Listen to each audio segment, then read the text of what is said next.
Justin and Jiah are a couple of guys who know they're gonna die, so they're biding time by consuming content and wasting their breath. It's a podcast called Amusing Ourselves to Death. Just look at it. 8 inches wide and capable of storing a whopping 80 kilobytes. Stolen by our friends at the CIA, the disk held the launch codes to Soviet nukes. This is not the disk, of course, but one exactly like it. A perfect fusion of concepts vibrating in the Cold War era collective unconscious.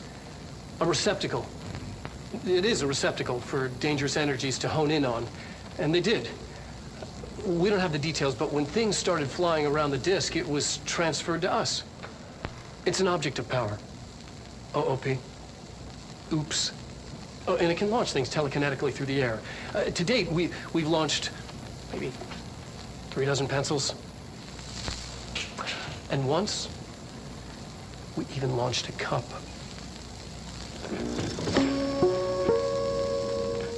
Hey, everybody. Welcome to Amusing Ourselves to Death, the podcast about the inevitable end of all that we know and all that we stand for and all that we believe in, no matter how much we try to construct it and build pillars to kind of uphold our civilization. It's all going to fall. We're all going to burn. And this is a podcast to distract ourselves from that with the, the content we love and the art we love and the video games we love. Not to say that video games are art or content, they're both. It's all in one big mixed bag, much like my local weatherman, Tom Mesner, used to say, this weekend's going to be a mixed bag, which could be snow, could be rain, could be wind, could be sunshine, because weathermen are always wrong, because the reality that we live in is a construct, and we are merely just trying to control it in some kind of way, which leads us into today's episode. But first, I'm Justin Passano. I'm Jiah Peck. And I was just going to open with this nice, crisp winter day out there today, Justin. Is it crisp? Is it crisp? It's nippy, that's for sure. Okay. It's a normal phrase to use, nippy. Oh, nippy. When it's cold out, referring to the things on our chest that half the population has no function for. The nipples. Yeah, the nipples. Is that where it comes from? Nippy is nipples? I believe nippy means my nipples are hard because it's cold outside. Oh, okay. Yeah. Oh. All right. Yay. I learn something new every day. So we're here on a Sunday afternoon at Passano Studios, downtown Bethlehem, Pennsylvania. We are. Mm-hmm. Enjoying some nice seltzers. Seltzer. I'm cracking mine open. Crack it open. Wow. Ooh. Peaking the levels there. I'm going to open mine. Ooh. Justin's got a plastic bottle. I got a can. Both of Polar. Brought to you by Polar Seltzer. Brought to you by Polar Seltzer. Family made since 1882. Polar, if you're listening, please send us free seltzer. Please do. Please send so. What flavor you got over there, Jiah? I got the calorie-free lime. Ooh, I have the calorie-free blackberry clementine. That's a font that looks like you just used with a Sharpie to remind you what flavor it is. Yeah, I pulled this out of my fridge, and Jiah was like, "Did you just write on that to tell?" It just looks like it's a handwritten flavor title. It does. You know what? It adds to the family made kind of thing. I feel like a young Polar grandchild, Mr. Ezekiel Polar, back in 1874, hand wrote in every single bottle before he shipped it out. Yep, and it took him 8 years to ship them all out to establish in 1882. But he did some prep work. Yeah, every business has its peaks and valleys. Oh, absolutely. Upstart disasters, ups and downs. I also want to thank Jiah. There's been this weird smell coming out of my fridge all week. And could not figure out what it was. And then I opened the door, and I kind of half mentioned this. And Jiah was just like, "Is that milk?" And I was like, "Is milk in here?" And it's from last year's Music Fest. That's the culprit. You know what? Some people collect the mugs. I collect the milk. The Music Fest mugs and milk. Yeah. Whatever. You don't fill yours up with milk every August? What? Your mugs with milk. Oh, yeah. I fill my mugs with milk. Yeah. I thought you were asking me. He's like, you know what fills up with milk every August? And I was like, I don't know. Milk Fest. Milk Fest in beautiful Schnecksville, Pennsylvania. Great. Yeah. It's been a little bit since we've been alone. Yeah, we had last weekend. You all right there? Yeah, I'm fine. Justin almost just spilled his coffee all over the podcasting equipment. We both took a little break. We both had friends in from out of state at college, our hometowns. Out of state college. I had some friends in from Ithaca. Shout out to the 612 612 crew. Nice. They seem like good gentlemen. Yeah, they came in. They stayed at a house 10 minutes away from my apartment. 10-minute walk. Oh, okay. Because I'm a terrible host and I didn't want them all sleeping in my apartment. So we hung out, partied, and I said, "See you guys, see you in the morning." And they all went back to their house and hung out. We had a lot of fun. We saw you guys. You had your friends in from Plattsburgh. Yes, I also had friends in from town, Chris and Shannon. Shout out to the 518 crew. 518, 612. That says those numbers are kind of close. They're getting pretty close. Yeah. A little more than 100 off, but yeah. Yeah. So they stayed with me. I unlike you, I am a good host. Yeah. And they slept in this very room. Oh, you had to move out the podcast studio. I had to move the podcast studio, which was an endeavor to fold up this table and put all this stuff on a shelf. It was tough. So, but then we did actually record an episode with them, which you will have already heard, I believe, on Jurassic Park. Depending on the schedule, I think this will have come out before then. Yeah. Yeah. Or after that. Looking forward to hearing that episode. It's good. For the first time. It'd be the first time I actually listened to an episode of this podcast. Right. Yeah. Maybe, yeah. Anyway, but yeah, that episode should be good. We actually recorded that downstairs in the living room because their bed was set up in here. So it was nice, though. It's a good episode. I enjoyed it. We went to New York for a comedy show, saw Ass Cat at UCB, and then went to Philly on Monday night to see Comedy Bang Bang. Live, so that was really cool. It was busy weekend. Yeah. Did you showed them around historic? Showed them around town. We went to the Billy's Downtown Diner. We went to Southside 313. These are all free plugs for all these businesses. Feel free to send us free shit. Yeah, Billy's Downtown Diner, for those who aren't aware, is it's a good breakfast place in downtown Bethlehem, Pennsylvania, who is owned by the cousin of Chris Angel. Chris Angel, the magician. There is a Mind Freak breakfast on the menu. Yes, or salad. There's a Mind Freak burger. Burger that is was co-created by Chris Angel himself. We sat at Did you sit at the Shadow Box table? The Chris Angel Mind Freak Shadow Box that's above the table? No, we sat by a television. Oh, okay. Was it playing Chris Angel? It was like playing CNBC. Oh, okay. Yeah. So that place does want to be like a nightclub.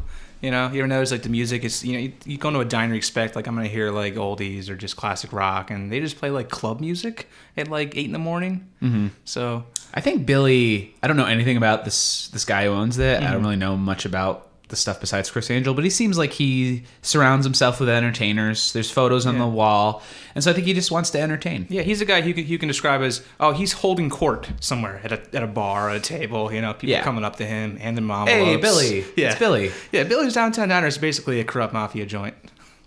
Yep. But we love to eat there. You'll love to eat there. It'll be a pizza place soon when he runs out of money. Yeah. Anyway, so we both had busy weekends. So we're back in Pasadena Studios. Back in the swing of things. Back in the swing. Justin, what are you amusing yourself with this week? This week I started a Hulu series called Dollface, which stars I didn't look any of this up, but Esther Pavitsky, also known as Lil Esther. She's a stand-up out of California. She had another Hulu series called Alone Together. No, it is on Hulu, but it was on Freeform, which is ABC Family turned into Freeform. Right. Rebranded. Right. They had one season, no, 2 seasons, but they aired them episodically on TV, but you could binge everything on the internet. And it all went to Hulu. So that show is really good with her friend Benji that she did it with, her like creative partner. That got canceled. So now she has a new show out, and it's I believe created by I don't know. I think Matt Sharp directs it or produces it, but I might be getting all this wrong. But what's her face from Nick and Nora's Infinite Playlist and Two Broke Girls, not the blonde but the dark haired woman. I don't know if you know her, but she plays the titular Dollface. Okay. She has a name, but I hear a lot of cast members. I have no idea what the show's about. Okay, all right. Well, I'm glad that there's people in it. It has some good people in it, but basically the premise is she's dumped by her boyfriend and she has no female friends anymore. Like she's completely lost touch. And the show kind of exists in its own reality where as soon as her boyfriend breaks up with her, she gets on this bus full of other women who've just been broken up with, who's driven by an anthropomorphic cat.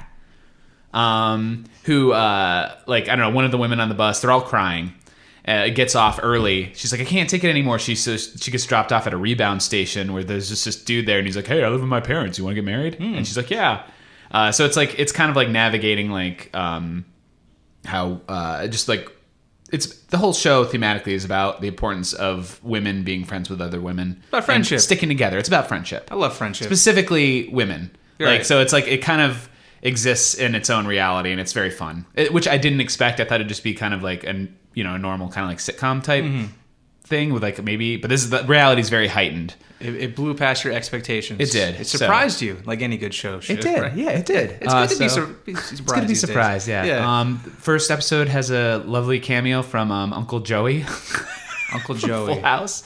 The guy that Alanis Morissette was dating. Dave Coulier. Dave Coulier. Okay. Dave Coulier. Yeah. Uncle Joey. What are you talking about? I'm thinking like Joe Your Uncle Pantoliano. Joey's in it. Yeah, Your yeah. Uncle Joey. Yeah. Uncle Joey from Joey's Diner downtown next to Billy's. Is that a Friends reference? I don't know. Funny show. Okay. So it's all on Hulu now. Check it so out on that's what Hulu. Yeah.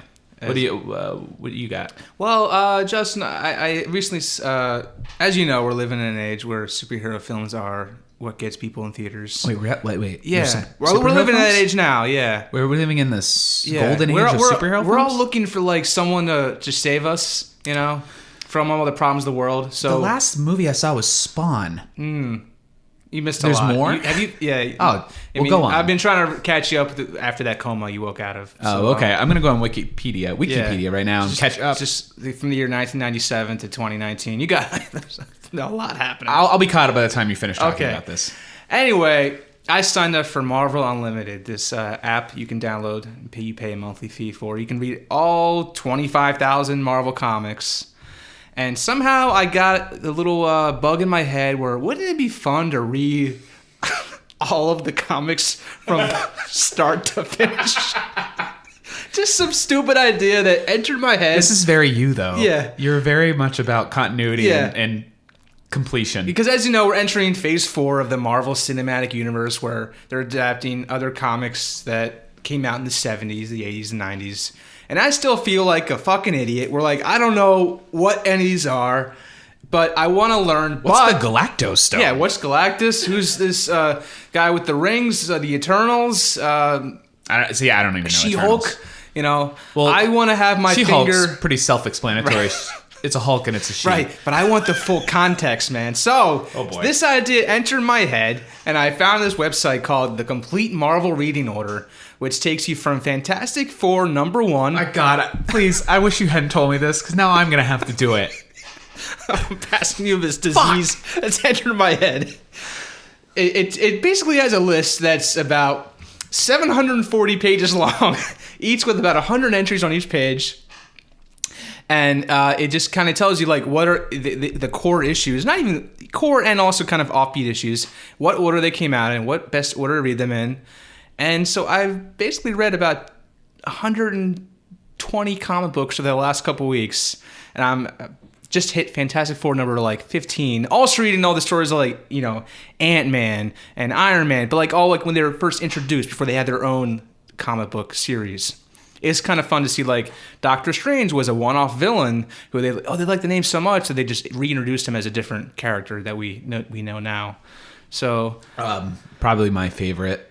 One of my favorite movies in the new movies is the Doctor Strange movie. I think we've maybe just said this on the probably, podcast. I mean, whenever they kind of do stuff more like visually risky and just innovative, that's always more interesting. Yeah, just like the next one's the gonna wet be concrete visual style that a lot of them have. Right, and it's like kind of the next one's supposed to be scary.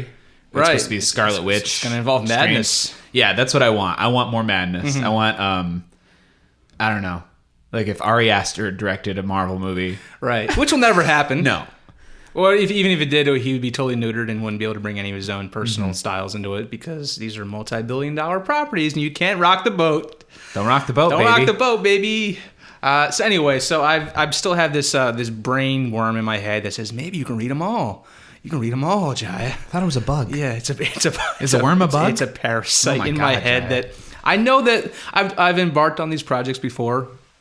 Where I found like a list of like, here's the 1001 best movies of all time from like based on this math of like the top 10 lists of every single year, going back to the year 1895, international as well. So it's not just like American films, just every movie. And it's like 1,000 entries. And I'm like, I'm going to watch these all. I'm going to find, these in the library or sign up for Criterion Channel, which I never watch, even though I pay for. And once I have the full context, I'll finally know who I am, or I'll have the full picture and be able to use that to question mark. You'll know who She-Hulk is. I'll know who She-Hulk is with the proper context. Interesting enough, they actually only ran like 5 or 6 issues of The Incredible Hulk in the 60s, and then they canceled the series, and they just kind of threw him into like kind of guest starring spots in Fantastic Four and Spider-Man. And I'm sure someone who's into comics a lot more than I am is like yelling at me right now that I'm getting all of this wrong. Well, but my like first exposure to comic books, and like when I was like 10 years old, was the Sonic the Hedgehog series, where I was reading them from almost issue number like 1 and up until like the last 47, 48, 49, 50 was like, this is the end game. It was like, this is it. This is the final battle between Sonic the Hedgehog and Robotnik. Was it like a darker comic? Because it was like, there was the cartoony one, like right. the chili dogs, and then there was like, my father is now a soulless robot, and I must avenge him. It was the soulless robot one. Okay, great. All kinds of like Holocaust undertones that I probably didn't get. No, I watched the cartoon of that, which was brutal. Yeah.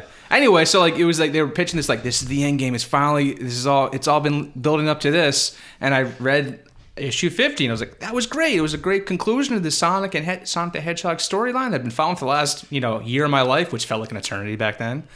And then I got issue 51, 52. I was like, oh, this is cool. Some like epilogue stuff. They're wrapping it up. And 53 is like some remnants of Robotnik's coming back. I'm like, fuck this. You said it was an end game. This was it. He was done. Like, and then you're just bringing him back. So I kind of was disillusioned with the whole medium of comic books for a couple years there. To piggyback off of what you're saying, I had the exact same experience with a series called Powers by Brian Michael Bendis. I bought the first trade in 2000. I could be getting this wrong. 3. I was in college. 2002, 2003. Okay. Fantastic Planet in Plattsburgh, New York. Big plug. They're celebrating 34 years of business. Bought it there. It was my first purchase ever at that store. Got super into it, which is essentially kind of relates to what we're talking about today. It's about a bureau, the Bureau of the Department of the FBI, specifically focusing on the homicides of people with powers, superheroes. So there's a murder of I forget the girl who dies, the woman who dies, but yeah, they find her body and she's a superhero and she's killed. So it's like this guy and his partner, they just investigate these and try to figure them out.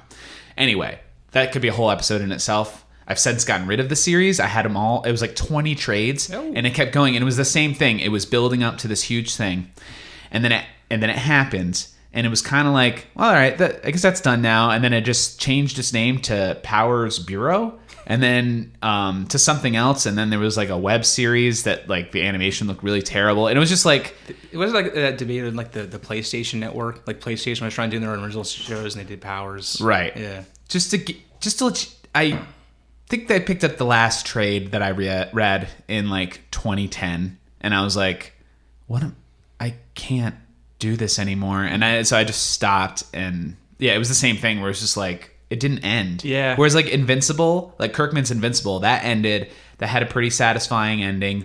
Paper Girls, which I just finished reading, had an ending, and it's done. And it's like, I like that completion. And I feel like it's just like, we all love to complete. Yeah, you love to complete. We love to complete. I want to have it. Like, I don't know, like Breaking Bad. It's like, no, yeah, he made El Camino, which I still haven't seen, but that's it. You know what I mean? It wasn't a cash grab to like. It's just like the old fight of just like, we want like these stories that satisfy us, but also there's a whole business consideration that is just the reality, and what actually like helps the story come into existence to begin with. So, I did have if you're reading these early issues, they must go pretty quick, because I feel like the stories were way simpler back then. Yeah, and that's what I'm kind of finding some comfort in. It's just like, here's the good guy, here's the bad guy. It's going to wrap up. The bad guy's going to say, like, I'll get you next time, or he gets away. And it's junk food for my brain, and I'm really enjoying this. Like, I keep looking at, like, these big, like, 900-page, like, novels about, like, what does it mean to be a man? And I'm just like, I guess I'll read that eventually, but... So you haven't gotten to the point in, like, Uncanny X-Force where they have to debate the moral dilemma of killing Darkseid as a child? No child murders yet. No. Sorry, I'm sorry. It's not Darkseid. That's DC. That it was I don't know. That's another thing. It's like, One villain. do I have to get into DC Comics too? I mean, I'm doing Marvel right now. Oh, yeah. And, it never ends. It doesn't end. And it never will. Never will. What if we just been reliving this exact same life over and over again? And every time we die, we just revert back to our birth selves and we do it all over again. And maybe we change, maybe we don't. Like a Groundhog Day situation, but we don't know. Right. Sometimes I feel like that's what deja vu is. Like, it's such a weird feeling. Like we've gone through this hallway. I mean, maybe it's just like living in the same spaces and you just kind of go to like 5 places outside your home. And I guess, yeah. I guess. But it's a very specific feeling, and it's weird that it's the fact that it comes on so quick, and why does it go away? It's like a dream. It's like when you wake up and you're trying to remember your dream, and it's like you just remember less and less. Yeah. Do you think that's what that is? It's some kind of program in your head that's just like trying to keep you from the truth, man. We just gotta wake up. Like, well, what if we can't handle it? Like, I saw like an improv show last night where there was this whole thing. They were talking about doppelgangers, and they mentioned some offhand fact in your dream how you can't look at your hands, otherwise you wake up. Which I don't know if it's true or not. But some people in the audience seem to think it wasn't true. It's because they all know the truth and you don't, man. We're all in on it, even me. You're in on it? I'm in on it. Am I in on it? Not yet. You'll get there. Someday you'll be in on it, then I won't be on it anymore. Oh, so it's like a system where it's like a rotating. It's like schedule? It's like hot potato. Now you're in. Now you're not in on it. Now I'm in on it. Is that why you have that potato with you? That's why I brought the potato. It's lunchtime, so. Actually, it's 3:00. But...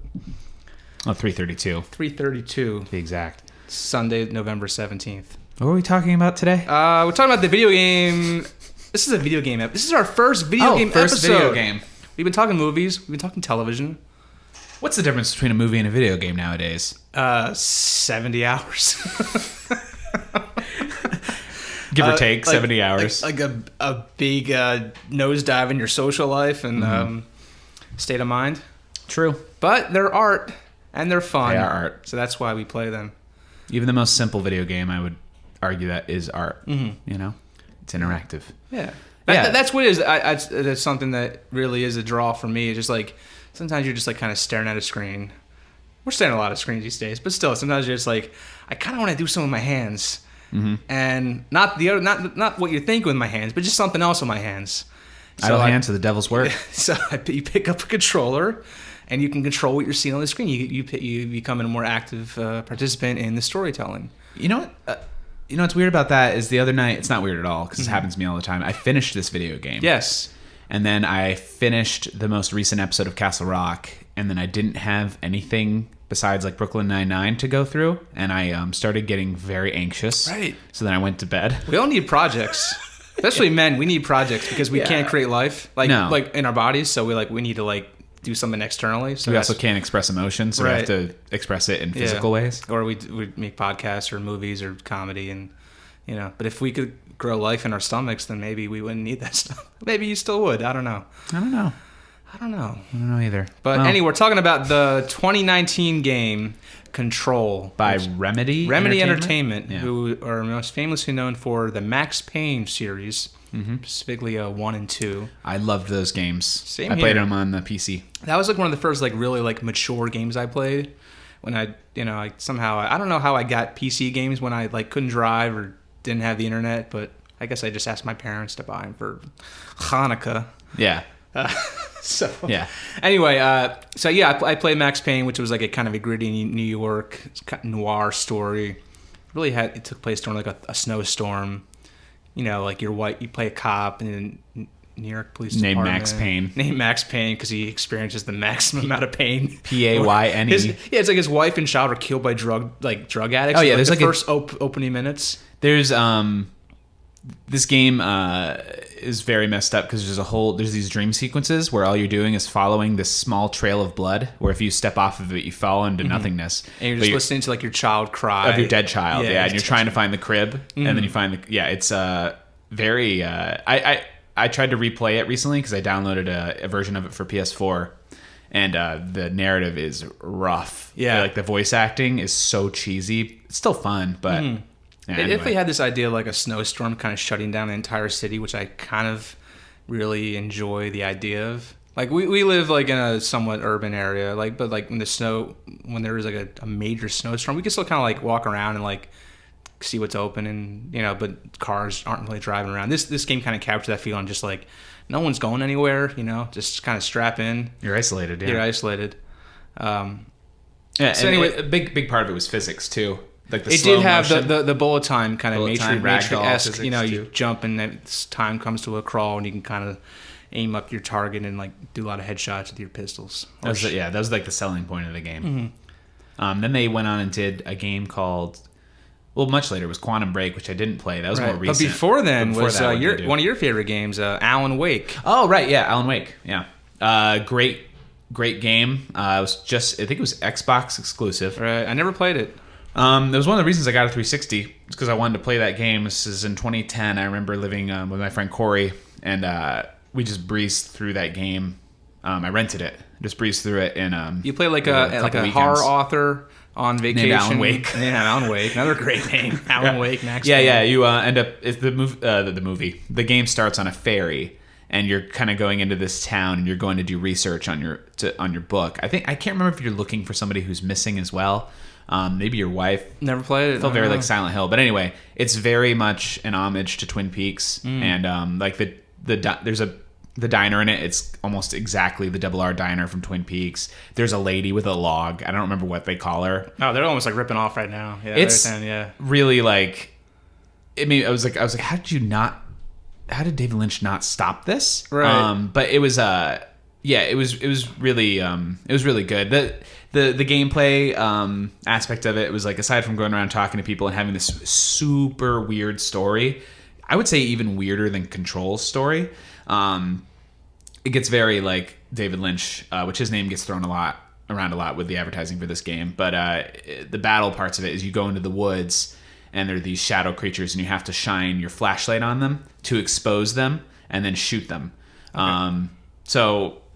But what's really cool about the game is each level is an episode of a TV show. So it's like previously on Alan Wake, it'll do that. And then it'll be like next week on Alan Wake, and it'll give you a little preview of the next level. And then it really kind of guides you. And then by the end, it's just insane. There's like, it gets really into like the Black Lodge type stuff, like dream sequences and like what's reality, what's not. Right. Which Satan, is what this game has maybe. a lot to deal with as well. Uh-huh. So we'll be tossing like the name David Lynch around, I'm sure, a lot today, but it's no really other way to describe it. I mean, no, it's great. So and there's lots of references to Alan Wake in this game. There's little Easter eggs. Well, let's talk about the game. Like, what it's all Control.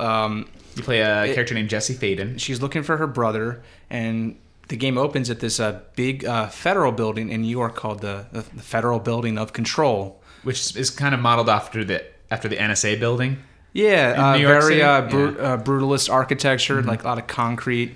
The whole thing is the building can only be found at a certain time of day, at a certain time. Yeah. And that changes all the time. So it's like a very hard to find building. She's been searching for it for years. Yeah. I mean, the game opens up like, well, I don't know how spoiler we're going to get, but she comes into possession of a weapon called the service weapon, which is like a Swiss Army gun that kind of can morph between, pistol, like a machine gun.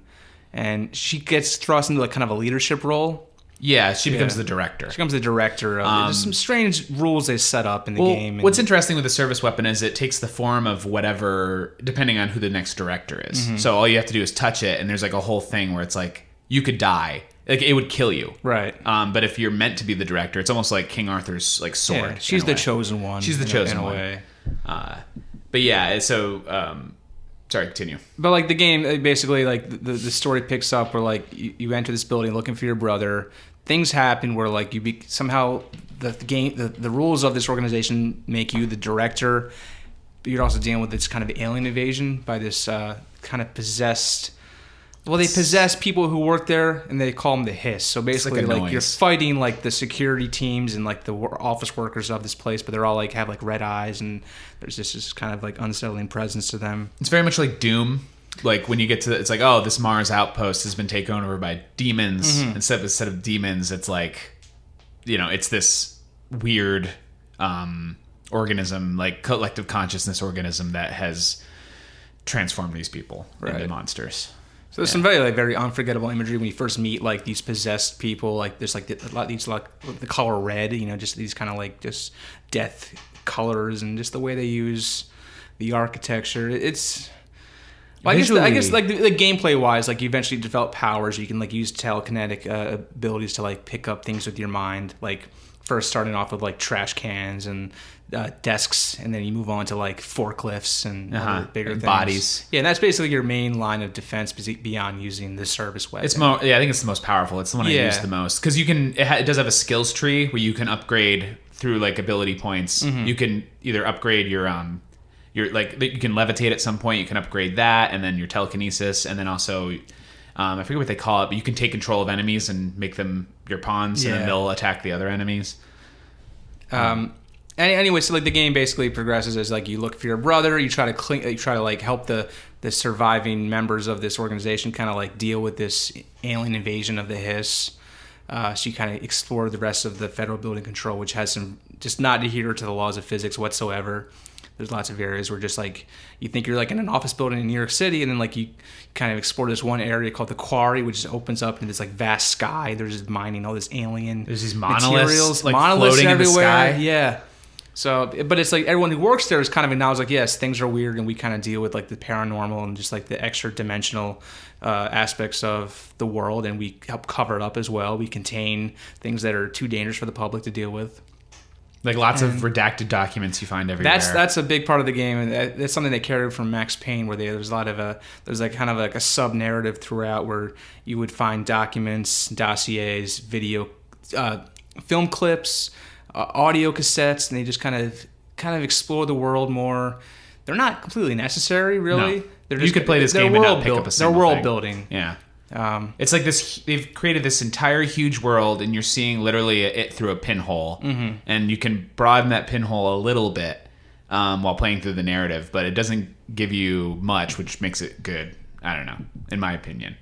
But yeah, visually it's crazy. There's like really cool sequences. There's really cool like areas of the building that you explore. Like you said, with the quarry was really good. I was really impressed. Like this thing called the ashtray maze. Ashtray maze. Yeah, it's almost like the major set piece of the entire game, where like they basically. There's a map, and on the map it's just a big question mark, and it leads to an area, but you can't access it early on. Mm-hmm. You do get a device that lets you like kind of like. How do you describe this? It's like the building blocks of reality just start kind of just disintegrating. But it all takes place in a maze of rooms with just like the first room and just has an ashtray with a cigarette in it, and then the rest of it, the walls kind of like collapse and build, right? And things that are up become down, left becomes right, and like you just first you're just walking down a hallway, then just like the gravity shifts. There's enemies attacking you. There's also the way you get through this maze is like you have to play a cassette tape through your headphones in the game, given to you by a janitor, weird janitor who knows more than he's letting on. Obviously, he's like me from a different planet. That was one of my favorite sequences in the entire game. Is once you get through the ashtray maze, what happens? And I don't think we should say it. Yeah, but that whole sequence is so fun. Just I don't know. Did you make it through your first time without dying? No. Which I was disappointed because I was like, I feel like the proper experience was to just get through it. Yeah. And I was like, oh, at least it restarted me in the middle. Okay, that's what. Yeah, see, I made it through without dying. Sorry, that's good for you. No, good for you. That's great. Good for you, Jiah. Younger hands, I guess. Yeah. No, but I was very close to just to getting whacked. But somehow made it through, which I was wondering what would happen if you did not. Yeah. But I also loved what's the name of the hotel? The Seaside Inn. Yeah, something like that. Yeah, it's this weird like, it's like a portal to get from one area to another within the building of control. But it has to transport you to this motel. Yeah, by in the pulling desert. like a draw, like a light switch, a string. Mm-hmm. You pull it 3 times. Like you're going to turn on a light bulb. Right, and he transports to this little this small seaside motel where there's just like kind of light like cantina, palm tree music playing, and you basically have to solve a puzzle by ringing the front desk bell, and different rooms open up. And you have to adjust the positions of paintings or just like turn on a radio inside those rooms. Yeah, it's a lot of like trial and error. A lot of trial and error, but it's also, you just kind of get the sense like somebody's out there, like somebody's just like right outside the door, and like this is like not a natural place to be. None of the areas in the game are very natural. Sorry, Ocean View Motel. Ocean View Motel. So that's like a device they use to kind of to kind of transport from one threshold to the next. Really inventive. Also, it kind of digs on the whole Twin Peaks vibe, where just like it's got this kind of happy exterior, but there's like just something darkly sneaking below it. Okay, so I found this document, and it's one of the documents you find in the game that kind of explains the whole thing. And this is one of those documents where there's things that are redacted in it, and it's like you just find these laying around. They're like memos, like to redacted from redacted. We've redacted this, that. Some of them are so funny. Yeah, you just see like little pieces where like, plate of spaghetti redacted, unicorn redacted. Yeah, I want to get the objects of power. Yeah, objects of power. But this says this is about the hotel. Okay, so according to their testimony, the agents had been transported from the Butte home to a roadside motel. So now these agents, this is about a case where they were sent out to investigate some kind of like world event, like altered world event. AEW or AWE. The Alan Wake experience? No, Wake experience, yeah. To a roadside motel named the Ocean View Motel and Casino, and discovered a room key by performing a ritual. See file MOT-01. The key opened a door marked with an inverted black pyramid, which they only learned after a lengthy period of trial and error. After pulling another motel cord found inside this room, they were transported to the oldest house, which is another name for the bureau. Right, they do refer to it as the oldest house. The disappearances of the home's owner and the other locals of the Butte have been attributed to the light switch cord. The Ocean View Motel is now known to have many doorways and pathways. Since the occurrence, identical light switch cords to the one found in the Butte home have begun appearing around the oldest house. At the time of writing, redacted, light cords have been found in the oldest house located in the redacted and redacted sectors. These all access the Ocean View Motel, though how exactly this link operates is redacted, but initially hypotheses center on the Butte AWE, Altered World Event, as a redacted. See Dr. Darling presentation 24.3 for more details. Dr. Darling being a character you just see like film strips of and just kind of giving these like orientation videos, kind of like something out of Lost. Yeah, he's head of like the research development. Yeah, it's like old film strips. He's like giving like, here's a floppy disk. It can hold 1 megabyte on it. This is going to be amazing for us. Those videos were very fun. Did you find the hidden one with him dance? It's just a music towards video? the end, yeah, I did. I did like just like the like beyond like just like the office brutalist architecture, just the fact that like a lot of times video games just have like the rooms that are necessary to play, to have fun gameplay in, but they don't think about like, well, what was this place before this game started happening? So the fact that there's like numerous bathrooms that have no real function beyond just like, yeah, people worked here and they had to pee every now and then, so we have bathrooms in our place of business. Right, yeah. Yeah. You think that it's going to hold some kind of secret. Sometimes there's an item, yeah. but most times sometimes, there's nothing. yeah. Like I'm comparing this a lot to the game Half-Life. You ever play that on PC? I did, yeah. A little bit. Yeah, which was like had some similarities to this, where just like a big event happens in this like research facility, and everybody's turned into monsters. Yeah, that was a game where like there was no like survivors really beyond the occasional security guard or scientist. This game like actually has who were like, immediately murdered when you found them. Yeah, they'll follow you for like a level and a half maybe until you just have to sacrifice them or whatever. But this game I liked, it was like, people are still, there's like still a security team that's intact. Like you walk in areas and just like you can't use your weapons because like, yeah, people are the executive sector. Yeah, they've had these areas locked down. And it's like, okay, and they immediately accept Jesse as, oh, you're the new director. Yeah. Okay, well, here's what's going on. Mm-hmm. We're going to help you out. This is just a little hiccup in our organization. We're going to get through it. And for whatever reason, you can't use like, level 8 or 9 access until you find them organically through the game, even though a director might like get those like, keys to every door on their first day. But whatever, it's a video game. There has to be some kind of progression or things you got to go back to. Yeah, it's part of the fun of it. They're going to give you everything right away.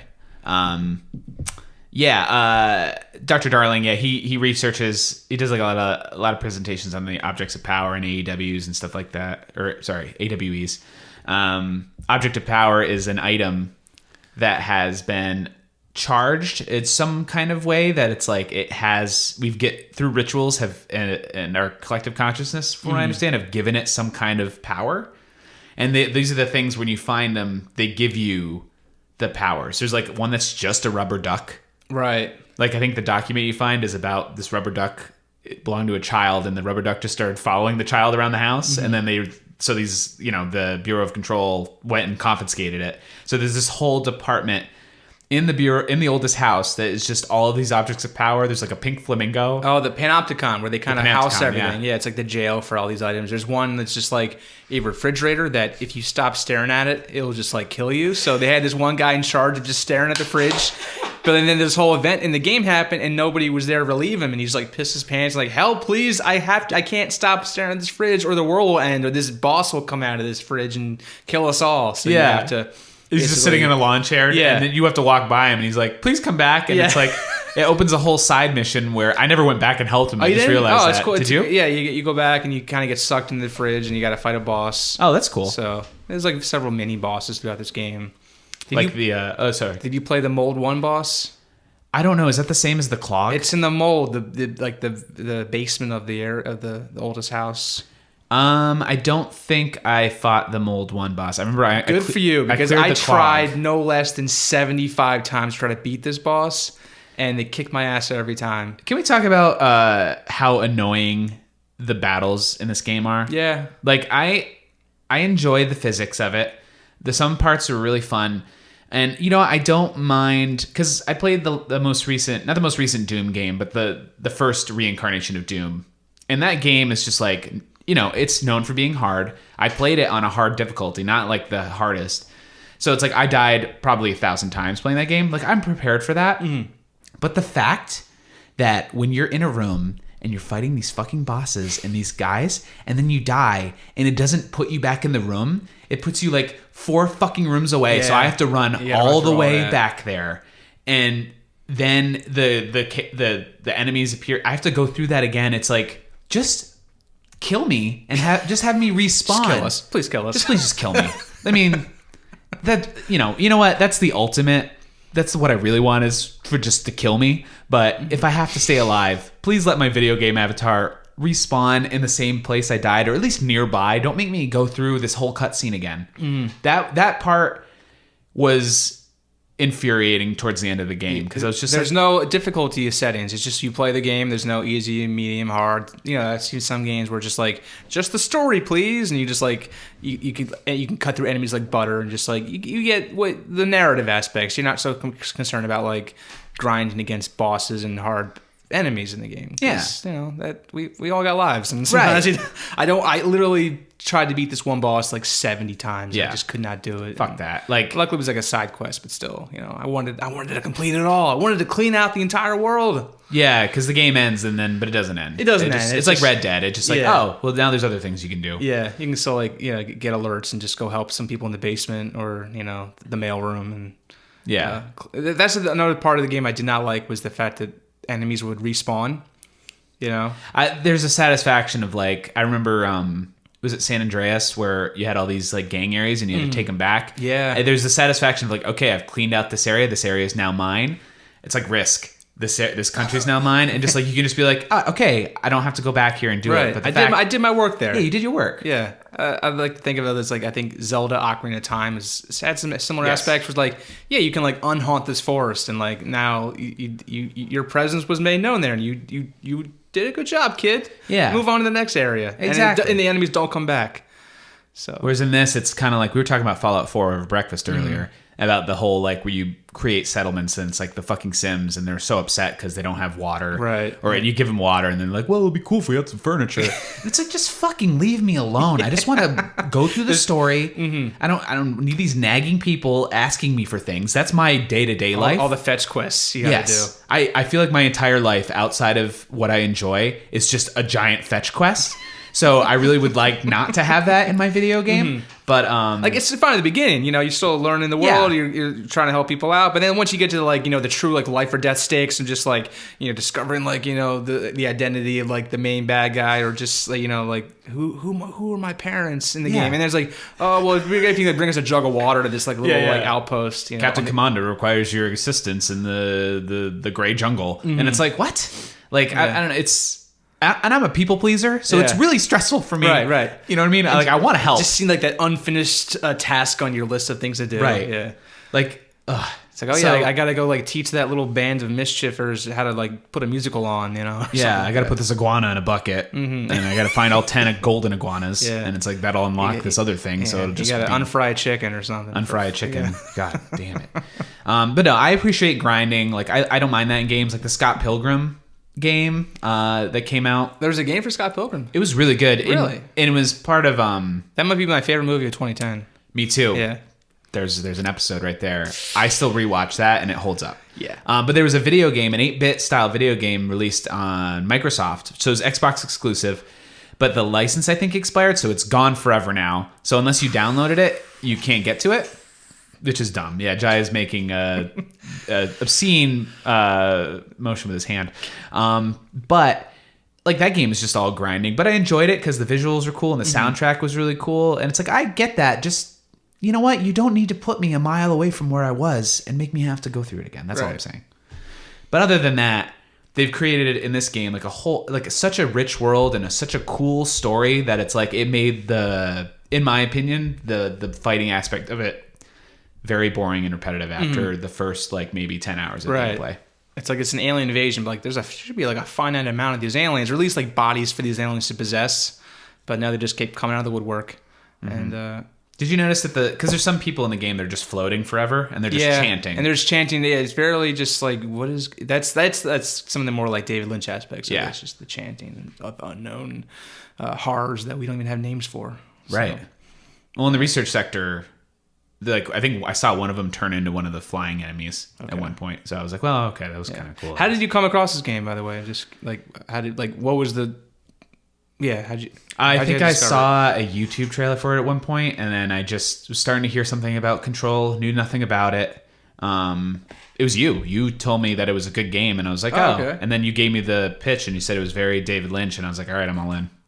Yeah, I also came across this on YouTube because I have this inability to like eat food without watching YouTube videos. It's a debilitating problem. My mind has to like, if I need to be consuming like erratic content while consuming this fucking Italian sub, a whole Italian sub. Yeah, it's not good for anything. No.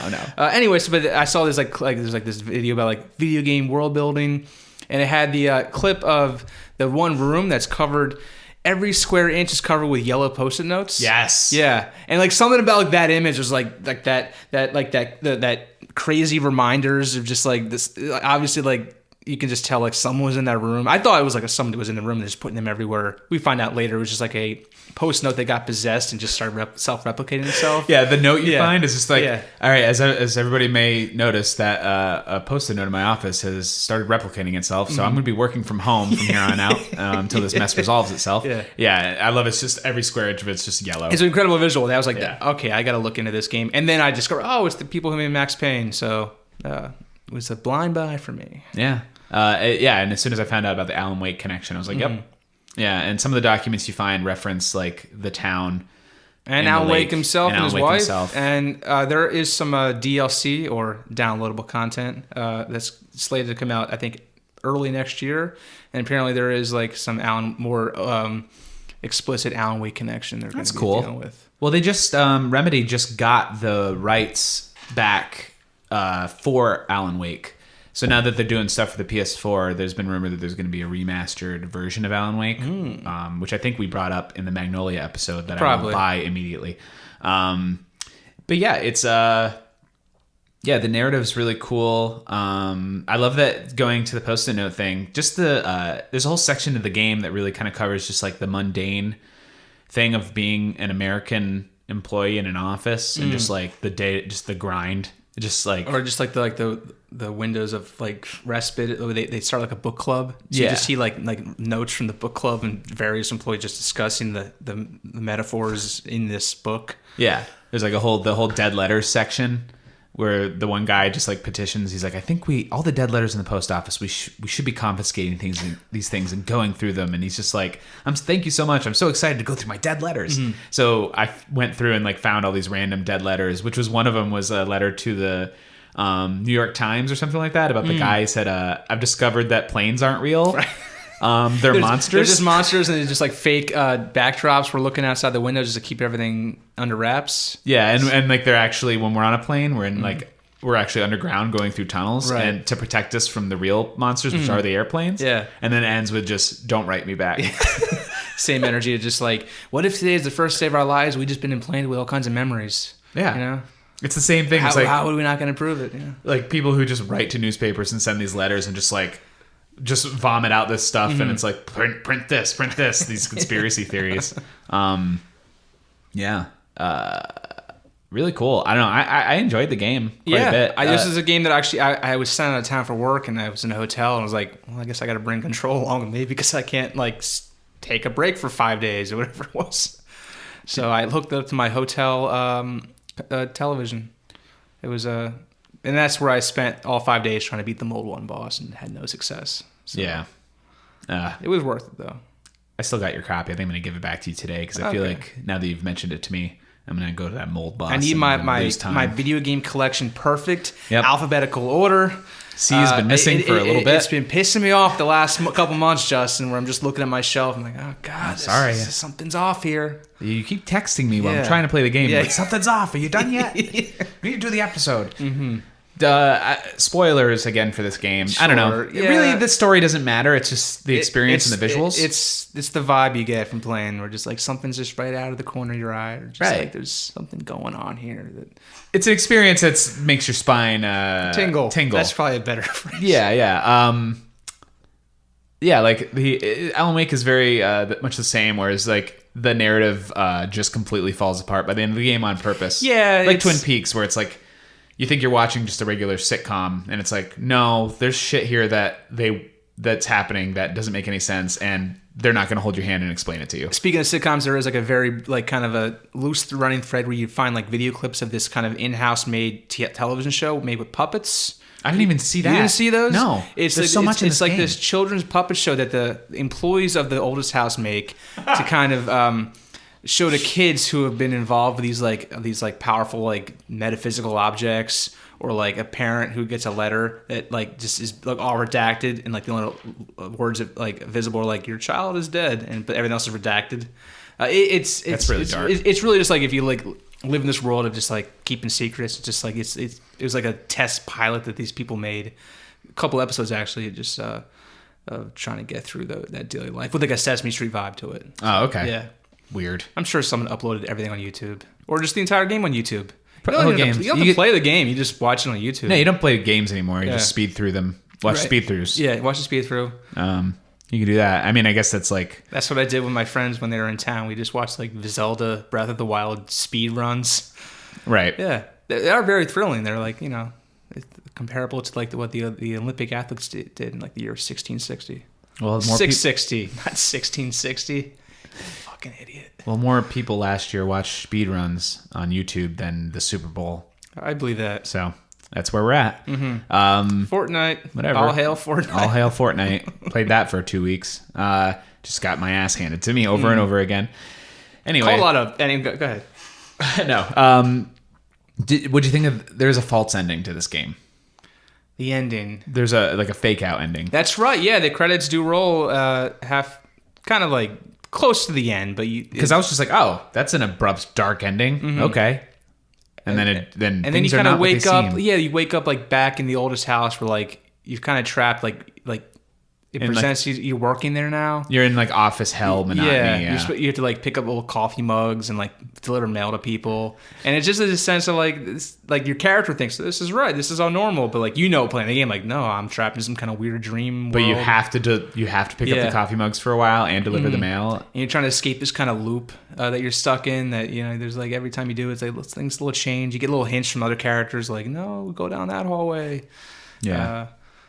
I thought that was cool. That was a cool ending. That yeah. kind of leads to the conclusion of the game, like the real ending, which I feel like was just as abrupt as the fake ending. Like the Yeah. game just ends. It's like, all right, well, that's the story. Yeah, stuff gets resolved with like your brother, like the town you guys grew up in. Yeah. We can talk about like the town, like they actually like Town this, of Ordinary? This event, the town of Ordinary, which the name's a little on the nose. Yeah. But they like there was like this object of power. They got lost in this town. Slide projector. The slide projector. So like, but one of the slides went missing. So they end up just like, kind of just like ripping the entire town up and like, basically just like like vacuuming it up and then just like depositing it in like in a warehouse so they can like sift through all the rubble and the trash just to find this one slide. Yeah, it was an entire landfill. Entire landfill, yeah. They did recreate the town. Like, right, and there's like a whole like battle in there, of course. You just knew there was going to happen. Of like course. Kind of like a Godzilla-esque battle scene. But yeah, the whole thing is like this slide projector could, depending on which slide you put in there, open up different doorways to different like locations and Different universes and dimensions. In which case, the weird, there's like a weird document like series that like follow is like the history of like what happened to Jesse and Dylan when they were kids and they found the slide projector. Like one of their friends turns into a dog, and then like eventually like shit goes really awry, and where was I going with this? Oh yeah, anyway, Jesse, long story short, burns all the slides except for one, and then that's like how the Hiss get into the world, as you find out that the former director became corrupted, and he's the one who allowed this entity to take over the oldest house, which is run by. Let's talk about the board. The board, yeah. It's a board of. It's just a triangle. It's an upside down black triangle in this like white void that talks to you. Yeah, via the hotline. Yeah, we didn't talk about the hotline. It's a phone. It's a red phone. It's a red phone in a chamber. And only the director can half use this the game phone. is just like you had to be there. Yeah, you had to be there. It's like describing an improv scene. Yeah. He had a jar full of souls, and then he knocked it over, and then this person came in, and it made total sense in the moment. we do it for the love, you know. Yeah, yeah. I just hope this. If you haven't played this game, that the details of this are weird enough to get you to play this game because it is pretty fun. Yeah, it's up there with like Untitled Goose Game for game of 2019. That's for sure. Yeah. So I'm hoping that comes to PS4. Yeah, probably fun not. to play. Well, maybe. Yeah. I don't know anything. Yeah. Final thoughts, favorite moments of this game that we haven't covered? I think we covered most of it. I think the Oceanside Motel and Casino, that's probably up there. Just in terms of just like levels that I always look forward to, like discovering something new in those places. And then when just like you kind of it trains you to expect certain things, and then when those things aren't there, like, oh shit, it's just like, who was he? We're in such a world that's like not our reality. So you're grasping for some kind of like something reliable, and then it gives you a little bit, and then it takes it away, which is fun. Even stuff I really also just enjoyed just like the kind of the goofy side missions where you're working for the janitor in the basement, and you just have to like clean up like this basically like sentient pile of shit that's just clogging the pipes just by shooting it. The clog. Just by shooting it, which is how you solve all problems in video games. But still, it was just kind of this. The game has a sense of humor to it, which is nice because this could have easily just been like super serious and super dark. But which it does get to both ends of it, depending on what you find, and then it's a good balance of that. It's absurd. I did like the because through the hotline you get these videos, and that's how the board talks to you. And the former director who's dead, he kind of his lasting kind of energy in the universe is like kind of talking to you in a way. Yeah. So there's these really cool videos that play when you use the hotline, and these things are usually giving you some kind of like idea of how to solve something or some kind of backstory, and it's like kind of it's an actual video of somebody in it's a looped video of the director smoking and his walking face around. is obscured by smoke, and it's just kind of doing the same thing over and over again. It was almost like a loop. It's actually the same voice actor who did Max Payne. I believe really? it's like That's James cool. McCaffrey. Oh wow, I didn't know who also that. played the brother of Dennis Leary in Rescue Me. Wow. Yeah. That's so cool. there's a lot. They mix like a lot of like live action with rendered video, if that's the phrase for it. I thought that was neat. It just created like a very good mood. It was I always found nice. the presence of Dr. Darling kind of like reassuring in a strange way. Yeah. Even though it was just like all just video clips, we never actually see the character in the game. We don't really know what happens to him. Like it's he kind just of implied he disappears or died, maybe. But she mentions when the game kind of opens up into like after the narrative, the main story ends, and you kind of like, oh, you're tasked with kind of finishing these side missions and defeating the Hiss. She's like, oh, I feel like Dr. Darling is also communicating to me from wherever he went, and so I'm wondering if you complete the game or anything like that, if you get more stuff with him. maybe He's a good character. Yeah, I think that he actually voiced Alan Wake. Oh wow, Yeah. that's great. Yeah, it's nice when friends get back together with friends and work on the projects again. You know, it's It's you just want to see the Avengers get back together. Yeah. So, I'm getting close to Avengers #1, man. I think I just reached like September of 1963 in the Marvel Comics. That comes out like in like maybe October of 63. So it's like building up to that? It's building up to that. That's like the cool. first Avengers, I think it was just like Ant-Man, Iron Man, the Wasp, Thor, and the Hulk. I think that's it. Yeah. No Captain America? I don't think so. Not in the first issue. Interesting. You'll have to send me that list. I'm probably wrong, and someone's yelling at me right now about how wrong I am. They're screaming in their cars right now. Yeah, well, guess what, buddy? I'm not in your car. Well, you know what? What you can do to really like get some satisfaction if we're saying something that you don't agree with is fucking rate and review this podcast. Yeah, please 'cause rate none and of you have review. done it. I've had like 5 podcasts now. Nobody ever does it. No. You write us a review. Yeah. 5 stars. Please. If you like us, 5 stars. It's really all that Or matters. 1 star. It could get a little controversial. Be like, ooh, what's this? They have 3.5 stars. Don't tell them to leave us 1 star, Jiah. I think that affects the algorithm. It'd be funny, though. It would be funny. All right, we get one of you leave 1 star. Yeah, Be the first to get there, and then after that, no more. Yeah. But the review must be positive, but with 1 star. Send us. We actually have an email address set up. And we also have a Facebook account. If you We do want to have a send Facebook. us like ideas for things to cover. Yeah, Should we give people that kind of power? I don't know. Should we give them people that kind of control? I don't know. I feel like we have we have an email address. Yeah, just give them the email. Amusing ourselves to death podcast At Gmail. gmail.com. We're also not on Instagram or Twitter, and part of me is like, I feel like if I have to make another Twitter or Instagram account, I'm going to kill myself. So if you want to make one and maintain it, I that's actually fine, did but- start an Instagram. I just didn't really use it yet. So Okay. it's there. Whatever. I mean, if you're listening, we really appreciate it. Yeah, thank you. Yeah, thank you. I've gotten some comments from people in person, and that's really nice to hear. Sometimes you don't think that stuff matters, but it does. We just do this because we enjoy it. We're not looking at the numbers. No. I don't want to know the numbers. You don't want to know? I don't even know whether there are numbers. There are numbers. I see them. Don't tell me every what they week. are. I don't want to know how many. I won't tell you. Okay. Our most popular episode was the first episode. That's all I'll tell you. Leftovers, season 1, part 1. Not many people interested in part 2. We got their fill. But We got to do season 2 though. Yeah, we gotta do for season 2. completion's sake. It's true. And then season 3. Yeah. Yeah. And then all of Lost and all of Watchmen. Then we're gonna go back and do Nash Bridges and Crossing Jordan. Other Damon Lindelof shows. Yeah, it's like a deep dive. I don't even know what that is. Dive. So that's Control by Remedy Entertainment. Available now. Maybe we'll dive back into this when the DLC comes out next year. Yeah, it'd be cool to do like a little sub check-in, episode on that. Check in with our buddies, Yeah. Jesse Faden and Dylan. And what's her face, who's now the head of research. I liked her eyes were just. I just want to get lost in those. Oh yeah, she had like an ear that was kind of weird, and I couldn't tell if it was Everyone had like supposed to be their weird. faces were just like a little too big for their bodies, you know. So, in that game. Especially the security guy. Yeah. It's something's just off. Maybe it's. I can't tell if it's a deliberate like enlargement of the head or just like this is a video game and this is how people look. Just in Uncanny games. Valley, yeah. I feel like everything in this game was intentional.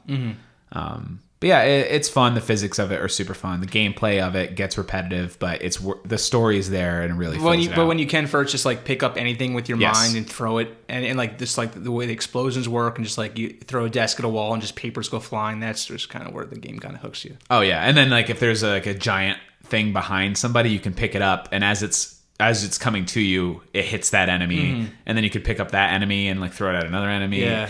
It is fun, and I do want to stress again: pick up and read and watch everything you find, because that's the best part of this game is the world. Take your time. Yeah, listen to the audio clips. Watch the film reels. The film reels. What's the film reels? Please watch the film. Please watch our If you movies. watch a film on your phone, your fucking phone, you're not watching a film. That's the opening of the episode right now. Yeah, David Lynch. Yeah. Bless him. All I right, so guess. that's what we got to say about Control. Check it out. Yeah. It'll probably drop in price pretty soon. Yeah, because the holidays are coming up. Yeah. Is it doing well? I don't know. Some reviews are like, we're going to remember this game for decades to come, which is like, I don't think so. It's like a new game every week. I can't keep track. Cyberpunk will come out. Cyberpunk. You'll disappear. Yeah, I probably won't be. I'll probably be like just taking a week off of work for that. Yeah. So sorry, Libby. We'll do a check-in on a mental health check-in. That's what this podcast is all about, mental health check-in. Yeah. We need appointments in our lives to have structure in our day-to-day. Anyway, so please rate and subscribe. Tell people about the podcast. If you have any thoughts or anything, please email us at amusingourselves-to-death@gmail.com. Podcast. Search for us on Facebook. You can also leave comments there. Anything you want us to cover or check out. Any questions or concerns, keep to yourselves. Recommendations. Keep to yourself. I got a list like the size of my arm, just things to watch. You got a long arm. I got two of them too. Yeah, you got two. I got my legs. Yeah, that's it. You got limbs. You got long limbs. Yeah. All right. Still haven't figured out how to end these things, but thanks for listening. Yeah. See you later. See ya.